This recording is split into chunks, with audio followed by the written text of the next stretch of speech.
Just while we get set up, I suppose I'll ask the first question. I'll just ask Imam Uzair, could you please speak on your counselling experience?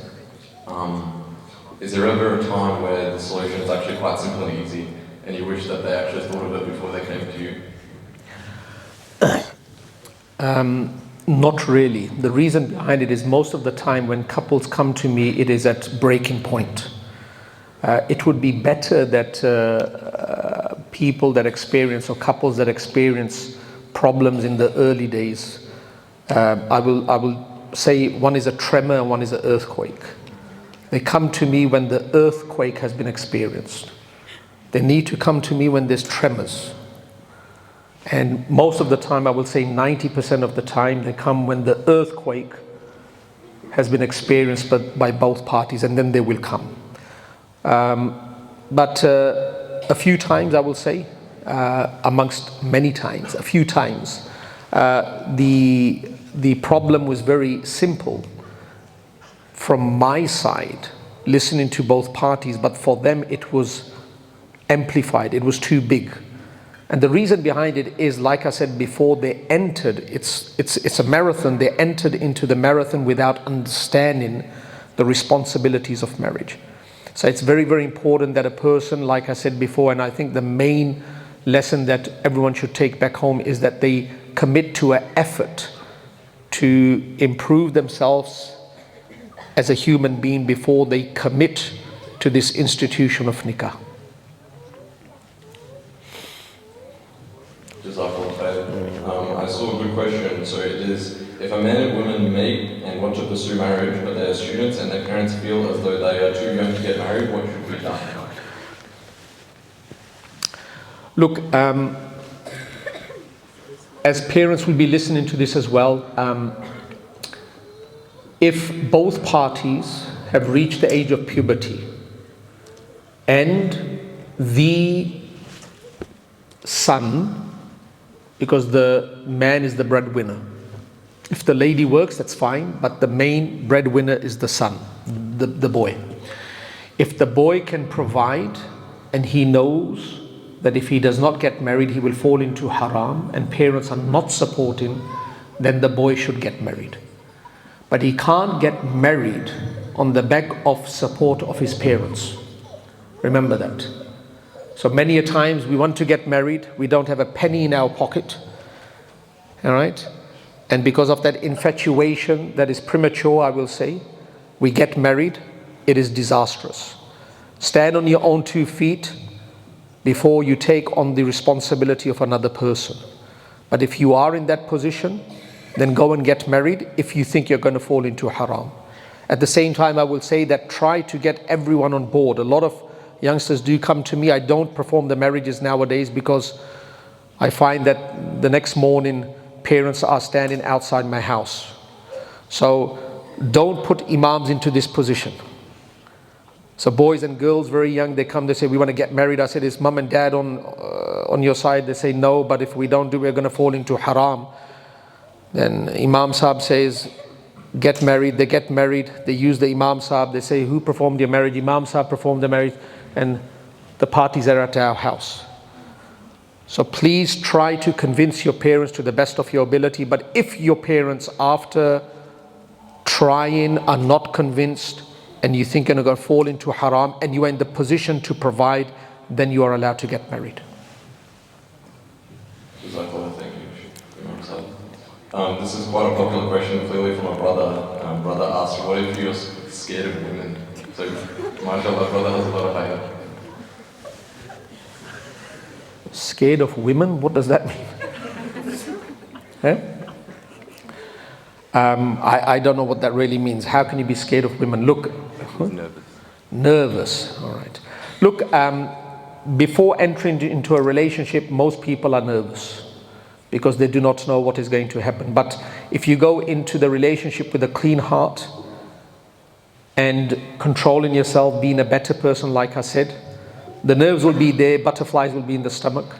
But inshallah, once you start the ride, if you go into these roller coasters, before the roller coasters, or let me say something else, before jumping off the plane, all right?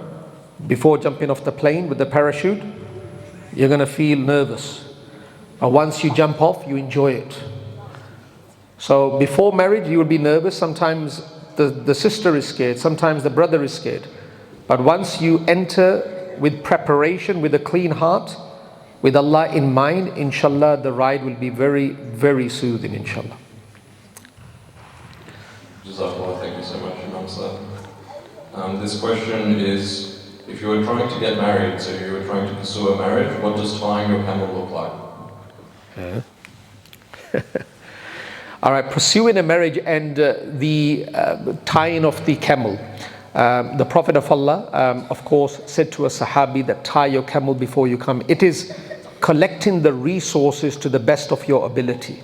So when this Bedouin came to the Prophet of Allah interrogated him, cutting the story short, and he said, I left the camel outside. So the Prophet of Allah said that you need to qayyidha, summa tawakkal. Qayyidha, summa tawakkal. First tie the camel, then rely upon Allah Almighty.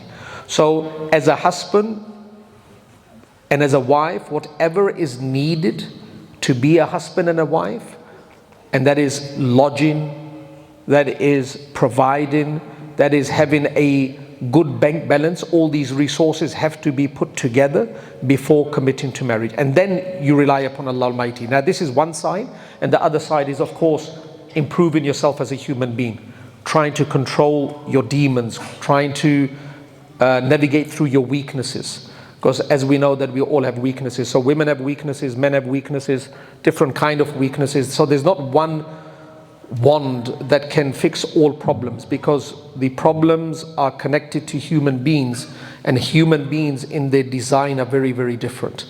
So preparing for that, then relying upon Allah Almighty. So you do all your due diligence to the best of your ability. Once you have done that, you have gathered all information, it satisfies you, then you put your reliance upon Allah Almighty and move ahead in this journey of marriage. Are relationships that start off haram and then are made halal marriage doomed for failure? Not really, no. Even when I was driving, when I was coming here, there was a person who rang me and he was in a haram relationship. Just now when I was coming, and he's been in that relationship for some time. Keep in mind, as long as we are alive, we can correct our mistakes.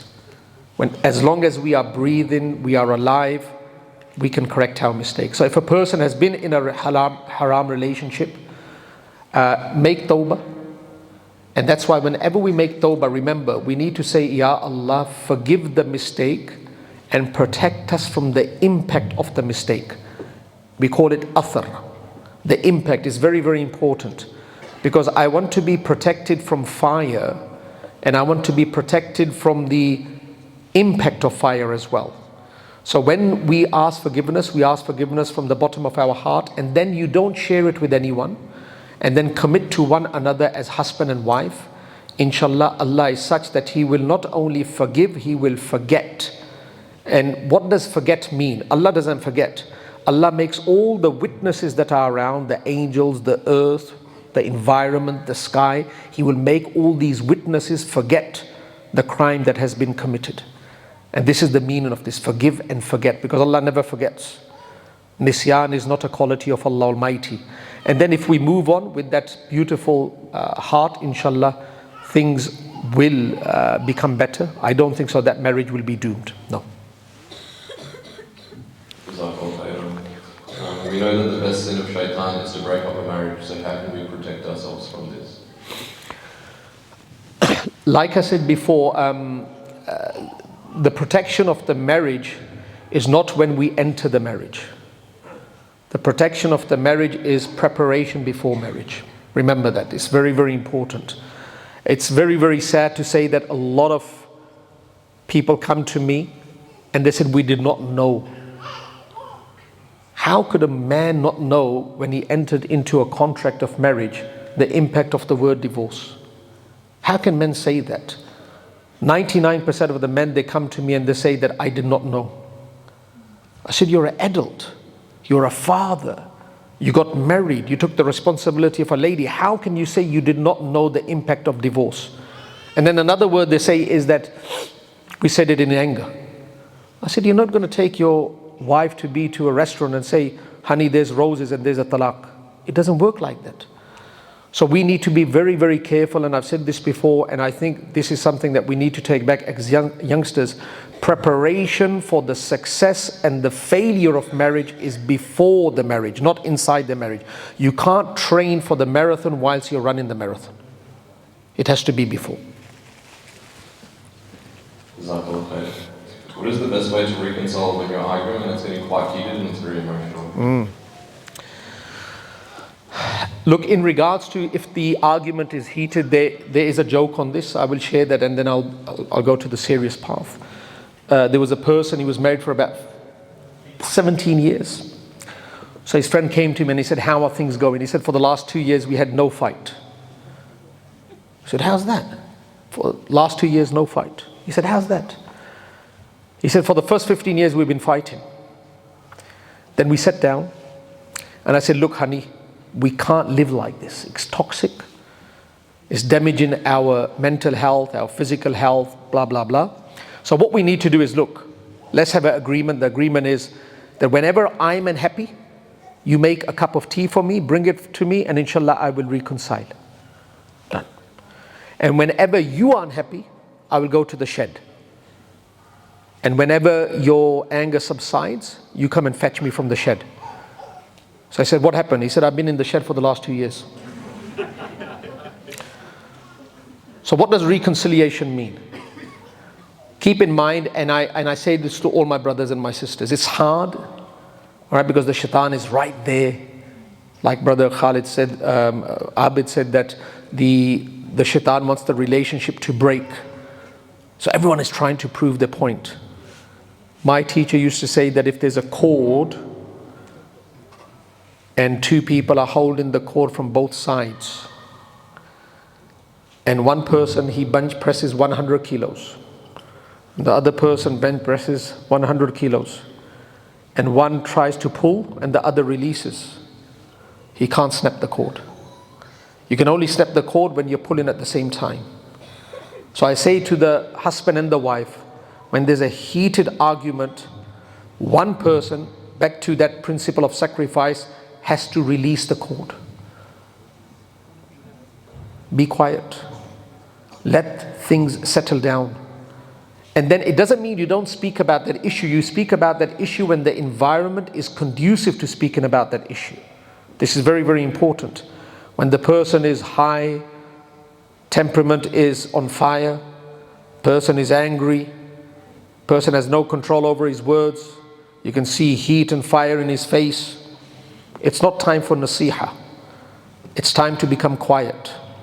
Become quiet, and the person that is quiet at that time is better in the eyes of Allah Almighty. And then later on, address the issue. This is one of the pieces of advice that I do give, that do not pull the cord at the same time. Do not pull the cord at the same time. Anytime, yeah, up to you. Yes. So this question is, could you give some advice to men on approaching the father of the sister? The husband to be to approach the father, I don't think that's the right channel. I think the husband to be's parents should approach the parents. Remember that. Don't go directly. Don't go directly to the parents and say, I want your daughter. It's not going to work like that. All right? I want to marry your daughter. It doesn't work like that. So you share with your parents, share with your elders, and let the elders speak. This is more respect from your side, and it gives more respect, more credibility to the other side as well. We'll finalize it with one question. It's a bit of the elephant in the room, but there is someone asking about a matchmaking session, and also someone asked about Islamic dating apps. So Imam Uzair, could you please give us some advice on how to search for a spouse? I don't have a clue. All right, now, my days are over of that, but in regards to finding your soul partner, look, there's all these apps. I've never been to app. You'd see I am jahil, ignorant when it comes to all these gadgets. Even my website and everything is run by Imran Mateen. I don't know nothing. I'm a traditional person. I read books till today, so I don't go into this. But I will say to the brothers and the sisters, if you are trying to find your soul partner on different platforms, it is all fine, it is all halal. But keep in mind the onus is on you. That Allah knows what is the intention, Allah knows what's in the mind, Allah knows what you are watching. And if you're trying to find, and keep in mind that all those sisters that are on that platform, they are sisters. And all those brothers that are on that platform, they are brothers. You're picking one from so many that is going to become the husband or the wife. So keep the mind pure, keep the heart pure.